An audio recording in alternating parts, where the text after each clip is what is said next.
Hey, how's it going? David in Ark here, and welcome back to another episode of Let's Talk. Lots of different things to cover that went on over this past week, and first and foremost, I want to thank you. I want to thank everybody. Send out a huge thank you, and how much I appreciate your support and just your understanding. I had a really weird week this week with my internet service provider, mostly over the weekend. But I essentially can't upload. So hopefully they'll get that figured out. I don't know. But anyway, in the meantime, thank you guys so much. So videos basically are kind of going to be delayed and kind of leapfrog each other, but we'll figure it out. It'll be okay. We'll get there. In the meantime, just looking back over some of the comments from the last week, Redstoned Forever, thank you so much, who said that in his country, the Broadcastin, and I hope I said that right, Broadcastin, in his country, it means bread bin, and he's referring to ye old Commodore 64. As I had mentioned before, I've got I've got a couple of Commodore 64s, a 128, some other stuff that I'll be doing a video on eventually. Again, once I figure out where it's going to go. But looking forward to sharing that with you guys, and we'll just set this off to the side right there. Oh, there we go. All right. One of the great things about the 64, man, in those days, you just chunk them around. There's no movable parts. You just throw them around there. Where they land, they'll be fine. Piece of cake.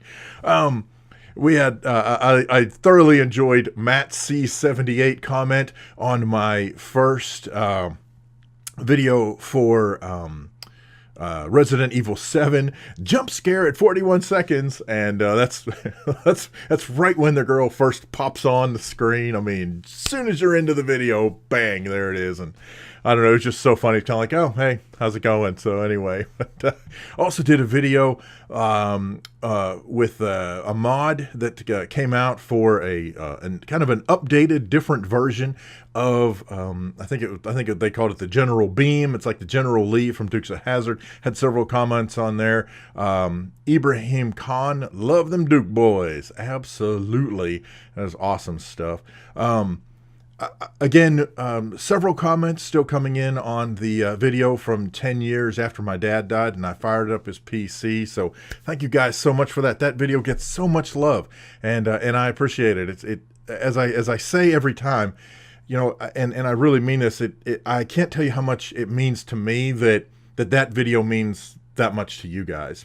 I didn't know what to expect firing up that computer.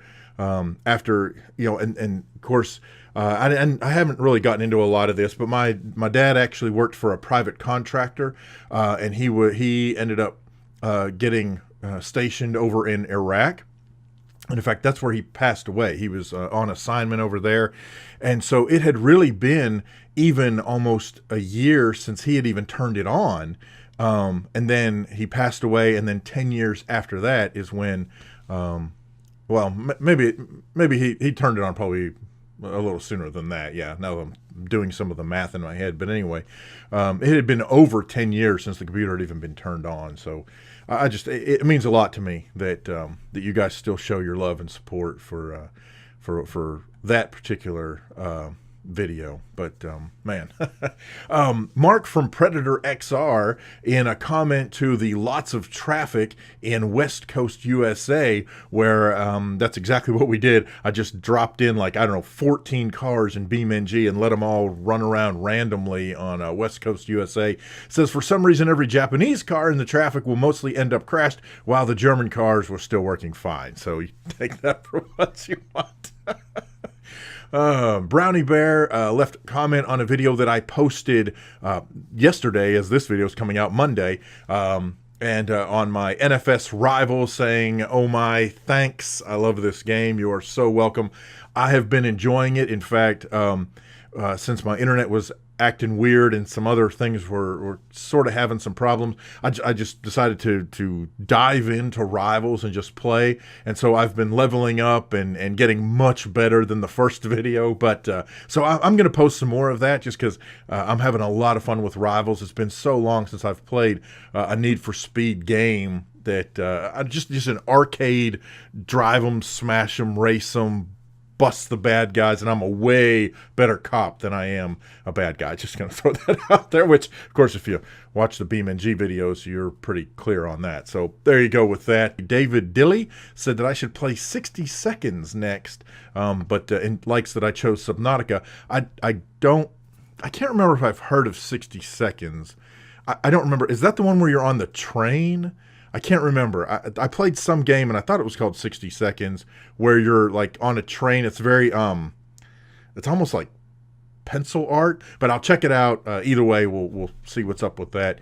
So I don't know. Well, I'll take a look at it and see about playing it. Because, hey, why not? We're doing all kinds of stuff on the channel. So there you go. A couple of other things that I wanted to talk about. As many of you know, I'm a huge Cleveland baseball fan. Can I even say Indians anymore? That is the name of the team. And there was big news last week about Chief Wahoo. That is their stylized logo, and they will not be featuring Chief Wahoo on any of their official merchandise, official uniforms, all that kind of stuff in the 2019 season. There are a lot of people who are upset about this. There's a lot of people who are praising this move. Here's my take on that. For starters, I have an issue that yes, the MLB said, okay, you can't do this in 2019.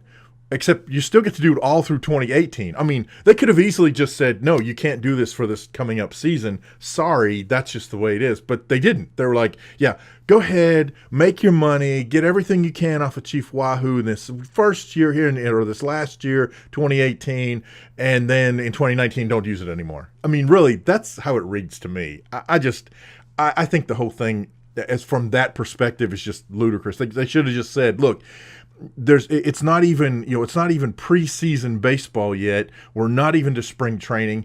You don't get to do it. Just kill the whole thing, call it good, deal with it all, because now you're going to have a whole bunch of fans who didn't understand that's how it's laid out, who are going to be wondering why the Indians still have Chief Wahoo on stuff. It's just, I don't know, man. You could have just killed the whole thing. But so that actually spins off into a couple of other discussions. One, there are other teams that have Native American themes to them, and I understand that part of the issue with the Chief Wahoo logo, whatever mascot, is that it's a caricature of theoretically, supposedly, Louis Sox-Alexis, who that's kind of who, at least according to lore, is he was the first Native American professional baseball player. That's a fact. But that the Chief Wahoo was stylized after him, that's up for debate. But anyway, so you have teams like the Atlanta Braves, and people are like, well, they don't even use the Indian, the Native American logo anymore. While that's true, they still feature a tomahawk, and all the fans do the, what I would consider very racist, sound that they make when they're using their tomahawk. You have Blackhawks for hockey, and I understand that people are like, well, that's different because that's supposed to be more of an artistic representation. No, I'm not splitting lines here. This is if we can't have Wahoo, you can't have the Blackhawks logo. Sorry, it's the same offense. I don't care how you cut it. That's just my personal opinion. Let me know what you think down below. Furthermore, you have things like the Redskins, who have already been in and out of different issues regarding the name of the team, the logos, all that kind of stuff. It's 2018 when this is coming out, so we're in the era where all of that stuff needs to be pushed aside, and teams need to pick up other names. I'm a big fan of the idea of bringing back the Cleveland Spiders. I've actually seen some stylized spiders that other fans have come up with, and I don't know, I like the idea. I think it's got potential. I know spiders is not really they're the spiders, but I don't know, still, I think it'd be kind of cool. Otherwise, I don't know, we could call ourselves the C blocks or something, the Bloxies. I don't know. Who cares? Whatever. It is what it is, so there you go. That's news from the baseball front. And then, of course, the really big news from the week before was Elon Musk launches a rocket and then busts out the cojones to pop the top off and throw a convertible sports car with a dummy driving into space. And that is not even that's not even the most awesome thing from my perspective. The fact that on the dash is a miniature version of the car itself with a dummy in it, dude. How does it get any better than that? I mean, seriously, how baller is that you put a convertible into space with a dummy driving, and then on the dashboard of the convertible with the dummy in space is a convertible with a dummy miniaturized. What?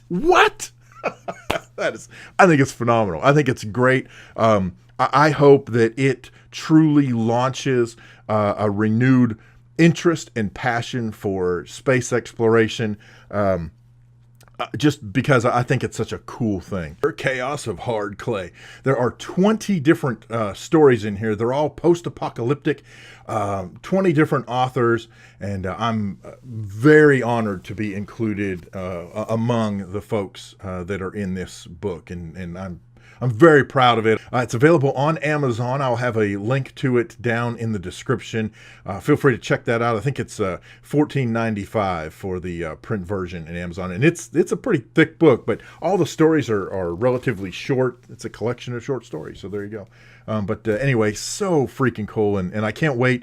I've been in touch with the publisher, and so the first royalty checks are going to be coming in, and it is awesome. And even if this is not your kind of if it's not your kind of reading, if you know someone whose it is, would you share this? I would appreciate it. Let them know, hey, this is out there. It's a brand new collection of stories, and they vary wildly in terms of the types of stories. The story that I wrote is called A Game of Tag, and I talked a little bit about this in another video, but it's about a boy who's got a respiratory problem as the result of a nuclear war and the nuclear fallout and all that kind of stuff.